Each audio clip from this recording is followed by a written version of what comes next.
ឋានសួគ៌កំពុងតែមានបញ្ហានៅពេលដែលស្ពាននិមិត្តសាកស៊ូគាលេចឡើងដែលទាញមនុស្សពីក្រោមដីមកពេលនេះក្រុមមនុស្សលោកធម្មតា5នាក់កំពុងដើរនៅលើស្ពាននោះដែលតភ្ជាប់រវាងមេឃនិងដីនេះគឺជាការប្រមូលផ្ដុំគ្នានៃក្រុមមនុស្សមួយដែលគ្មាននរណាម្នាក់ជាប់ពាក់ព័ន្ធជាមួយនរណាម្នាក់ទៀតឡើយចំណុចរួមតែមួយគត់របស់ពួកគេគឺភាពក្រីក្រនិងភាពអត់ឃ្លានមនុស្សនៅឋានសួគ៌មិនចង់ឲ្យមានការរំខានទេក៏បានដេញក្រុមមនុស្សលោកទាំងនោះឲ្យត្រឡប់ទៅវិញព្រោះបន្តិចទៀតស្ពាននេះនឹងត្រូវបាក់ព្រោះបន្តិចទៀតស្ពាននេះនឹងបាត់ទៅហើយស្របពេលនោះអ្នកតាមប្របាញ់ពួកគេក៏លេចមុខមកមិនដឹងមូលហេតុអីទេតែបុរសនេះបែរជាអាចលេចមុខនៅខាងមុខទៅវិញគេគឺជា EC ម៉ារុចំណែកបងប្រុសមាសធំនៅម្ខាងទៀតនោះគឺជាការស៊ូរាំទាហានដាវ5នេះសំណាងហើយបានរួចជីវិតក៏ដោយសារដាវ5នេះហើយទើបអានេះរត់មកដល់ចង់ធ្វើបាបក្មេងៗនិងមនុស្សក្បត់ដូចជាលោកការស៊ូរាំអស់ជំរឿក៏ត្រូវតែចាប់ដាវតទល់បន្ទាប់មកអាម្នាក់ទៀតមើលទៅឃើញថាលោកនេះញ័រទៅព្រឹកពិតជាអស់សង្ឃឹមហើយឃើញដូចនេះ EC ម៉ារុក៏សម្ដែងការមើលងាយតែមិនទាន់បានស្ទុះចូលស្រាប់តែព្រះនាងសាគូរ៉ាក៏លេចមុខមកក្មេងស្រីនេះទើបតែផឹកស្រាអស់ជាច្រើនពាងដូច្នេះហើយនាងកំពុងតែស្រវឹងនាងថែមទាំងប្រាប់ពួកគេថាចេះតែកាប់សម្លាប់គ្នាទៅ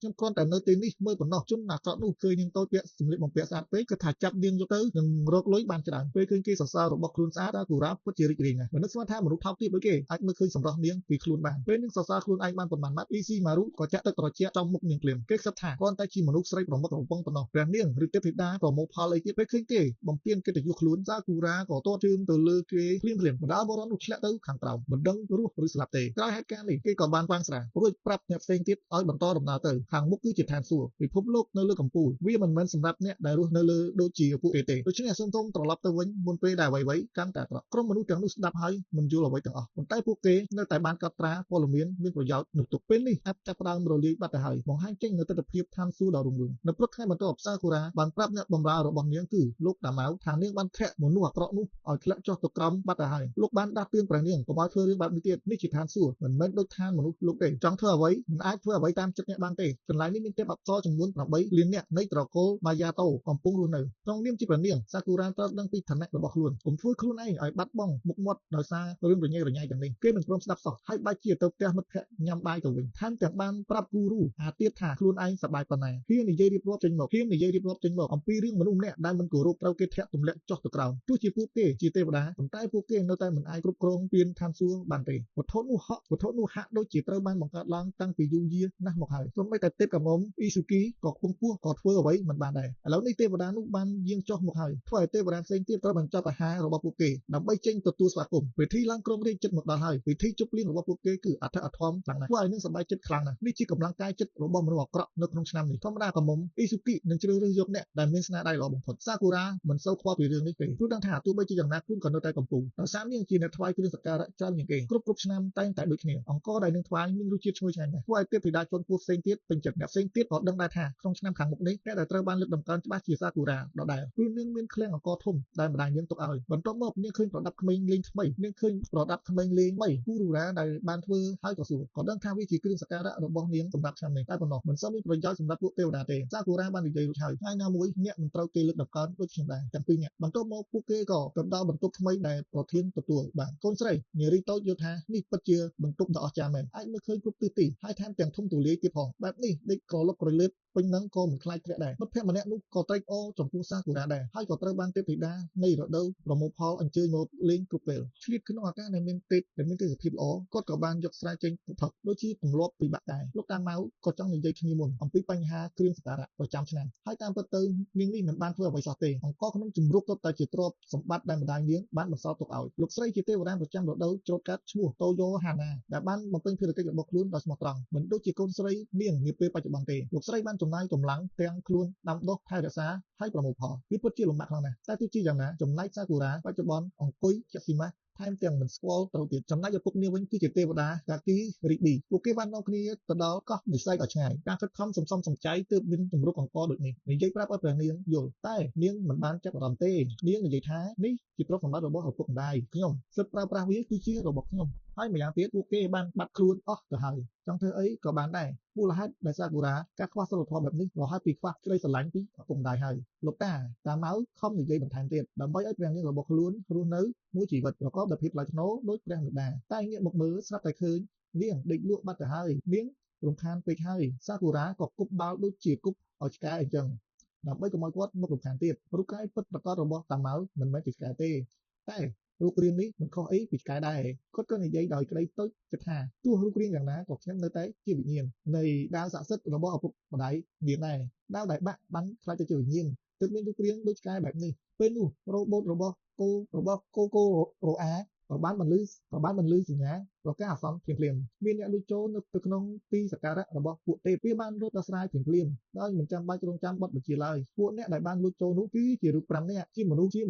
រូបសត្វខ្លាដែលធ្លាប់ត្រូវគេប្រាប់ឲ្យត្រឡប់ទៅវិញកាលពីម្សិលមិញតែនៅពេលព្យាយាមចូលមកទីនេះពួកគេត្រូវបានគប់គ្រាប់បែកគំរាមរត់ត្រឡប់ដូចជាឆ្កែភ័យពិតជាស័ក្តិសមណាស់ដែលជាស្នាដៃរបស់ទេពប្រាជ្ញផ្នែកច្នៃប្រឌិតឬគេសរសើរដូច្នេះនាងតូចគឺអៀនបន្តិចចំណែកតាថាម៉ាក៏សួរថាហេតុអ្វីបានជាក្រុមមនុស្សទាំងនេះនៅទីនេះខ្ញុំស្មានថាព្រះនាងទាត់ពួកគេធ្លាក់អស់ទៅហើយស្ទឹងបាត់ទៅហើយតែនាងដឹងថារឿងនេះជាប់ទាក់ទងនឹងខ្លួននាងដូច្នេះក៏ត្រូវចុះមកដោះស្រាយដែរបើលោកកាមុអ៊ឺស៊ូគីដឹងរឿងនេះប្រហែលជាត្រូវពិន័យយ៉ាងធ្ងន់ធ្ងរមិនខានពេលនោះក្មេងៗត្រូវគេដេញទាំងតច្រកក្មេងៗត្រូវគេដេញតច្រកហើយស្ទើរតែធ្លាក់ចូលនៅក្នុងភពក្រោមដីទៅហើយឃើញស្ថានភាពបែបនេះប្រកាសជាបង្កភាពគុកវល់ដល់ឋានសួគ៌មិនខានដូច្នេះសាគូរ៉ាក៏ប្រើក្រមារហ័សនាមដើម្បីចូលទៅជិតពេលកំពុងសម្ដែងឬការពារលុយឆាយស្រាប់តែស្ពានក៏បានបាក់ចុះទើបតែមានរឿងធ្ងន់ធ្ងរទៅហើយឯមនុស្ស5នាក់ទៀតពេលនេះកំពុងរត់ទៅកាន់វិហារបរិសុទ្ធជាទីកន្លែងដែលទុកអង្គសក្ការៈរបស់លោកកាមុអ៊ីស៊ូគីដោយសារនាងតូចហើយមិនសូវបានហាត់ប្រាណដូច្នេះទើបនាងរត់បានយឺតណាស់ពេលដេញតាមទៅដល់ក៏ឃើញទ្វារដែលមិនគួរបើកត្រូវបានគេបើកហើយខាងក្នុងមានខ្លាលខិនប្រាំងក្បា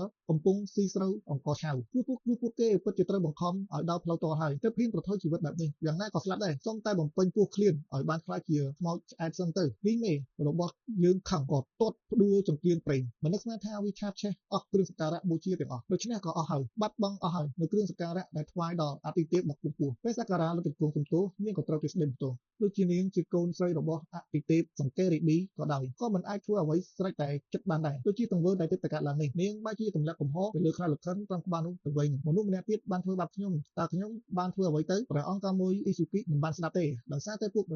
ទ្រង់ជាអាទិទេពមិនបានដោះស្រាយបញ្ហាពីមុនមកទេថែមទាំងបន្ទោសទៅលើមនុស្សលោកទៀតការពិតរឿងនេះគឺសុទ្ធតែជាកំហុសនៃការធ្វើប្រហែសរបស់សាគូរ៉ាដែលមិនបានបណ្ដេញពួកគេទាំងអស់នោះត្រឡប់ទៅវិញជាចុងក្រោយពួកគេទាំង5នាក់ក៏ត្រូវបានកោះហៅមកដើម្បីទទួលទោសផងដែរឈរនៅចំពោះមុខអាទិទេពកំពូលអ្នកប្រាជ្ញក៏ភ្ញាក់ផ្អើលដែរដោយសារតែពិតជាមានអាទិទេពនៅខាងលើនេះមែននាងបានណែនាំខ្លួននាងគឺជាម្ចាស់នៃពិភពលោកដែលនៅខាងលើបំផុតនេះហើយអនុញ្ញាតឲ្យពួកគេប្រកាសឈ្មោះរៀងខ្លួនមនុស្សម្នាក់ណែនាំខ្លួនដំបូងគឺឃីនតាអ៊ីអ៊ុយនិងមៀរួមជាមួយកុមារម្នាក់ទៀតឈ្មោះចាម៉ារុទេពកាមុអ៊ីស៊ូគីក៏បាននិយាយរៀបរាប់អំពីព្រះនិងមនុស្សត្រូវបានបែងចែកជាពីរភពដែលជាពិភពលោកលើកំពូលភ្នំនិងពិភពលោកជើងភ្នំពាក្យឋានសួគ៌គឺជាវត្ថុភ្ជាប់ពិភពលោកទាំងពីរប៉ុន្តែវាបានបាត់ទៅហើយដូច្នេះក្រុមមនុស្សពួកគេឥឡូវនេះមិនអាចត្រឡប់ទៅវិញតាមផ្លូវនោះបានទៀតទេហេតុនេះហើយរហូតដល់តែស្ពាននេះផ្លេចចេញមកវិញនាងចង់ឲ្យពួកគេទាំងអស់គ្នាដោះស្រាយកំហុសដែលពួកគេបានបង្កឡើងអង្គដែលត្រូវស៊ីនិងត្រូវឆេះត្រូវតែដាំឡើងវិញទីតាំងដែលបានរៀបរាប់គឺកោះបិសាចហើយការផ្ដន្ទាទោសសម្រាប់សាគូរ៉ាគឺត្រូវនៅទីនោះគឺជាកន្លែងដែលឪពុកម្ដាយបានជួបគ្នាក៏ជាកោះដែលទេពអាក្រក់អ៊ូមីស៊ូជីត្រូវបានកម្ចាត់ដែរប៉ុន្តែបច្ចុប្បន្នកោះនេះត្រូវបានពួកបិសាចចូលលុកលុយហើយមិនទាន់អាចគ្រប់គ្រងបានឡើយទេដូច្នេះភារកិច្ចរបស់សាគូរ៉ាគឺ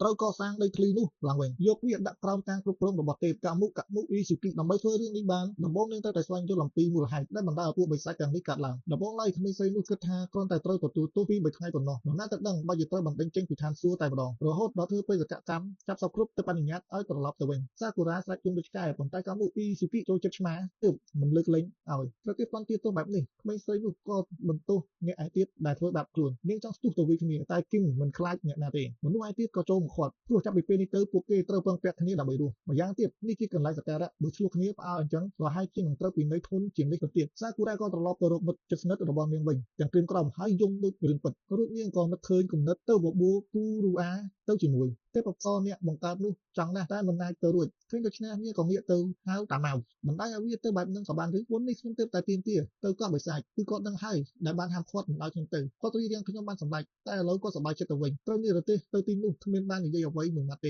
េគាត់ថាកាលពីមុនក្មេងៗទៅដល់ទីនោះគ្រាន់តែលះបង់ជីវិតឲ្យពួកបិសាចតែប៉ុណ្ណោះឥឡូវឆ្លាតបន្តិចហើយទើបអនុញ្ញាតឲ្យទៅដើម្បីទទួលបានបទពិសោធន៍រងចាំរហូតដល់សាគូរ៉ាចេញទៅលោកតាម៉ៅក៏និយាយជាមួយលោកស្រីគូរូអាអំពីរឿងតែព្រះកំពូលចង់ឲ្យកូនស្រីរបស់គាត់បានល្អឪពុកម្ដាយរបស់នាងមិនត្រឹមតែបានកម្ចាត់អ៊ូមីស៊ូឈីនោះទេថែមទាំងព្រមទទួលយកការរស់នៅទីកោះបិសាចដ៏គ្រោះថ្នាក់ទៀតផងមួយថ្ងៃដាំស្រូវបរបាញ់ចិញ្ចឹមជីវិតដោយខ្លួនឯងបើសិនជាសាគូរ៉ាក៏មានបទពិសោធន៍បែបនោះដែរពេលក្រោយនាងត្រឡប់មកវិញនាងនឹងចេះឲ្យតម្លៃអ្វីៗជុំវិញខ្លួននាងជាងមុន មិនដូចជាការប្រញាប់ប្រញាល់និងមិនគិតមុខគិតក្រោយដូចសប្តាហ៍នេះទេបន្ទាប់មកថ្ងៃបន្ទាប់មកគូរូអាបានរៀបចំទូកដោយខ្លួនឯងដើម្បីដឹកក្រុមមនុស្សទាំង5នាក់ត្រឡប់មកពីឋានសួគ៌វិញតែមិនទាន់ឃើញនាងម្នាក់ទៀតទេត្រូវប្រញាប់ទៅហៅនាងមុននឹងយឺតពេលខកម៉ោងល្អក្នុងការលាគ្នាហើយគេដឹងថាទោះជាពិភពលោកទាំងពីរនៅតែរងអត្តពលគ្នាទៅវិញទៅមកបើនៅឋានមនុស្សកើតមានសង្គ្រាមឬទូរភិតនោះអ្នកនៅឋានសួគ៌ក៏ជួបការលំបាកដែរពេលនេះនៅឋានលើសាគូរ៉ាទោះមិនចង់តែមិនអាចប្រឆាំង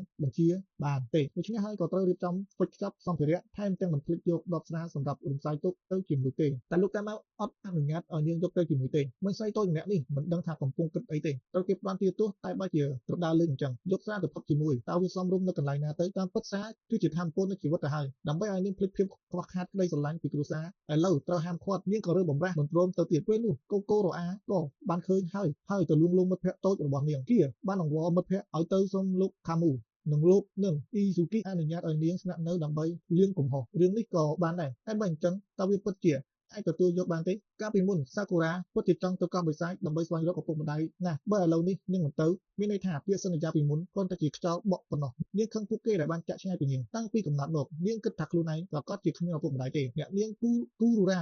នៅតែលើកទឹកចិត្តគួរតម្រុយចុងក្រោយដើម្បីរកពួកគាត់ទាំងពីរគឺកោះបិសាចនេះជាឱកាសតែមួយគត់ដើម្បី